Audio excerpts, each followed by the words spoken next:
ربنا أعنا ولا تعن علينا، وانصرنا ولا تنصر علينا، وامكر لنا ولا تمكر علينا، وانصرنا على من بغى علينا. ربنا اجعل لنا لك ذاكرين، لك شاكرين، لك رهابين،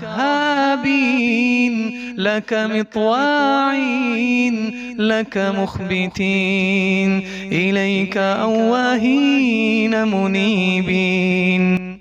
ربنا تقبل توبتنا، واغسل حوبتنا، وأجب دعوتنا، وثبت حجتنا، واهد قلوبنا، وسدد ألسنتنا، واسلل سخائم قلوبنا.